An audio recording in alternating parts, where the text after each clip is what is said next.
6:52, time for the morning sprint. We start with breaking news overnight out of the White House, where a U-Haul driver is under arrest for ramming his car into security barriers.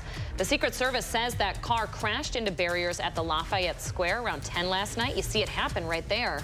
Investigators say they found a Nazi flag inside the truck, but no bombs. Nobody was injured. The city of Madison moving ahead with its lawsuit after a federal case against Kia and Hyundai was settled last Friday. This suit accuses the car makers of failing to prevent car thefts. Madison City Attorney says the lawsuit's all about the cost the city's incurred in response to the vehicle thefts. Madison has seen a 270% increase in stolen Kia and Hyundai vehicles in the last year. Members of the Waunakee community are rallying behind the high school's recently dismissed boys basketball coach. This after his contract was not renewed by the district 2 weeks ago. At a school board meeting yesterday, many former and current players spoke on Dana McKenzie's behalf.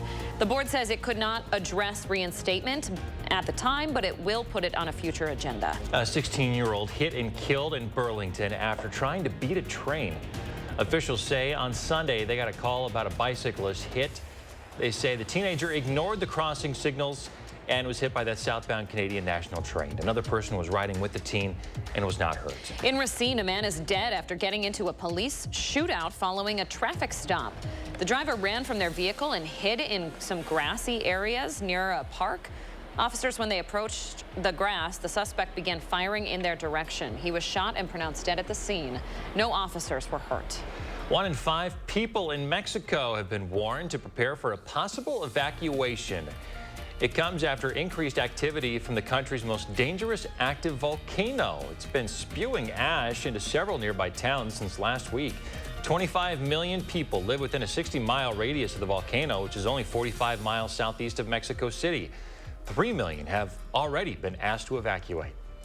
A trial date now set for the man accused of killing 4 students in Idaho.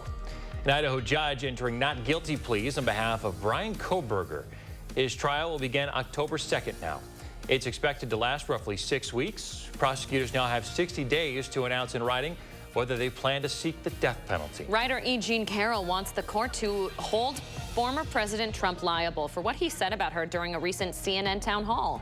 Carroll has asked the judge to amend her initial defamation case against the former president. She's now seeking an additional $10 million in punitive damages for alleged defamatory statements Trump made during that town hall. Well, good morning. 5 minutes away from 7 o'clock as we are looking at some sunshine coming up now from Platteville. This is our sky cam from Queen Bee Radio. Temperatures are starting to respond because of that sunshine, even though it was chilly this morning. We'll need the shorts and short sleeves today. A lot of sunshine, a little bit of haze because some of the smoke expected, but low 80s expected this afternoon. This will be the last real summery day before we see some changes coming our way. Winds will be light again today. They're coming in out of the south about 5 miles per hour. That's it. Temperatures in the lower 80s today with some of the hazy sunshine. Enjoy the warmth today because it will be changing tomorrow. We've got a cold front coming in from the northeast.